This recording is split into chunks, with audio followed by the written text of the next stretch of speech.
Hello guys, അപ്പം നമ്മുടെ പീച്ചിങ്ങ തണ്ടുകളെല്ലാം തന്നെ വളർന്ന് ഏകദേശം നമ്മുടെ ഒരു കയറിട്ട പൊക്കത്തിലെത്തിക്കഴിഞ്ഞിട്ടുണ്ട്. അപ്പോൾ നമുക്കിനി അടുത്തായിട്ട് ചെയ്യേണ്ട പരിപാടി എന്ന് പറഞ്ഞു കഴിഞ്ഞാൽ ഇതിനകത്ത് ഒരു വല സെറ്റ് ചെയ്ത് കൊടുക്കുക എന്നുള്ള. ഈ ഫ്രെയിമൊക്കെ നമ്മൾ ഓൾറെഡി അടിച്ചു വെച്ചിട്ടുണ്ടായിരുന്നു.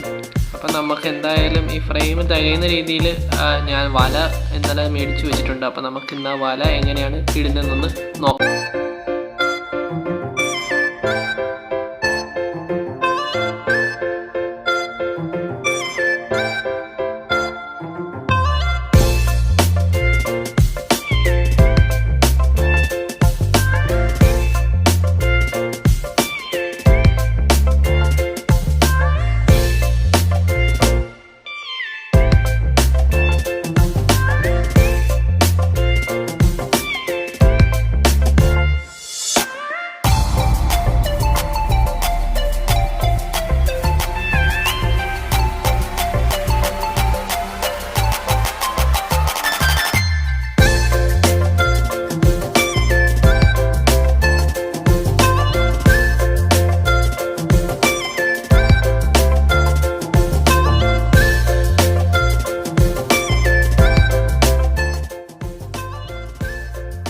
അങ്ങനെ നമ്മുടെ വല എല്ലാം കംപ്ലീറ്റ് ആയിട്ടുണ്ട്. എങ്ങനെയുണ്ട് ഗൈസ്? അടിപൊളിയായിട്ടില്ലേ നമ്മുടെ വല?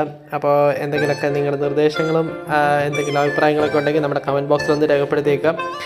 അപ്പോൾ അടുത്ത വീഡിയോയിൽ കാണുന്നവരെ എല്ലാവർക്കും ടാറ്റ, ബൈ ബൈ.